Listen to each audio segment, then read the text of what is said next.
पाकिस्तान की जहां पर आईएसआई के पूर्व चीफ फैज हामिद का कोर्ट मार्शल होने की तैयारी है। फैज हामिद सेना की हिरासत में है। फैज हामिद वही शख्स है जो अपने कार्यकाल के दौरान भारत के खिलाफ साजिशों में शामिल रहा, लेकिन आज अपने ही बुने हुए जाल में फंस चुका है।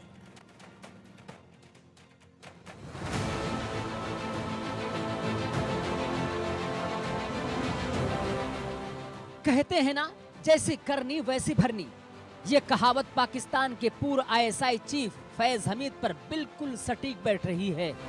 पड़ोसी मुल्क में खून खराबा, आम लोगों का कत्ल गारत, इंसानियत को पामाल करना जनाब का शगल था, लेकिन अपने बुरे जाल में इस कदर उलझ चुके हैं कि जेल की सलाखों के पीछे जाने को मजबूर हैं। जिस सेना के साथ मिलकर भारत के खिलाफ साजिश रचा करते थे, उसी सेना ने हथकड़ियां पिन्हाकर कैद खाने में ठूसने का प्लान बना लिया है और अब सेना ने फैज हमीद का कोर्ट मार्शल शुरू कर दिया है। सवालों की फेरिस्त बहुत लंबी पड़ी है। जिस रुतबे और ओहदे का रौब दिखाकर लोगों पर जुल्म करते थे, अब उसी तरीके से टॉर्चर किया जा रहा है और उन्हें गुनाहों के हिसाब देने की बारी आ चुकी है। और जब पाप का घड़ा भरता है तो हश्र यही होता है। अब सवाल यह है कि आखिर क्यों फैज हमीद सेना के चंगुल में फंस चुके हैं। पूर्व पीएम इमरान खान का खास होना बताया जा रहा है। टॉप सिटी हाउसिंग घोटाले के भ्रष्टाचार के दोषी हैं। पाकिस्तान सेना अधिनियम के तहत कार्रवाई होगी। पहली बार पूर्व आईएसआई चीफ को हिरासत में लिया गया। तालिबानी आतंकियों से बेहद करीबी रिश्ता था। पाकिस्तानी फौज को भड़काने का आरोप भी है।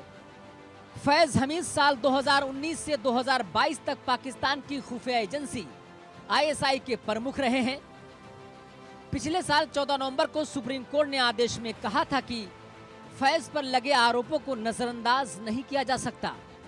अगर फैज दोषी साबित होते हैं तो देश की संस्था की प्रतिष्ठा को नुकसान पहुंचेगा। कुछ बताएं उससे पहले आपको बताते हैं कि आखिर फैज हमीद कौन हैं। फैज हमीद पाकिस्तान सेना के रिटायर्ड 3 सितारा जनरल हैं। फैज हमीद 2019 से 2022 तक पाकिस्तान की खुफिया एजेंसी आईएसआई के प्रमुख रहे हैं। फैज आईएसआई के 24वें डायरेक्टर जनरल थे। पाकिस्तानी सेना के 16वीं इन्फेंट्री डिवीजन पानो अकील के जीओसी के रूप में कार्य किया था।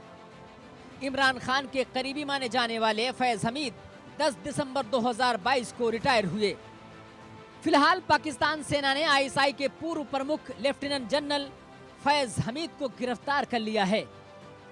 इमरान के शासनकाल में फैज हमीद को पाकिस्तान के सबसे ताकतवर लोगों में गिना जाता था। हालांकि उनकी सरकार गिरते ही फैज हमीद के बुरे दिन शुरू हो गए। एक वक्त ऐसा भी आया जब फैज हमीद को रिटायरमेंट से पहले ही इस्तीफा देना पड़ा। इमरान खान अपने कार्यकाल के आखिरी दिनों में फैज हमीद को अगला सेना प्रमुख बनाना चाहते थे, लेकिन तत्कालीन सेना चीफ जनरल कमर बाजवा ने इसका विरोध किया था और मुल्ला जनरल के नाम से मशहूर आसिम मुनीर के नाम को आगे बढ़ाया। बाद में इमरान खान की सरकार गिर गई और उसके बाद वजीर आजम की कुर्सी पर बैठे शहबाज ने आसिम मुनीर को सेना प्रमुख नियुक्त कर दिया। Bureau report, India news.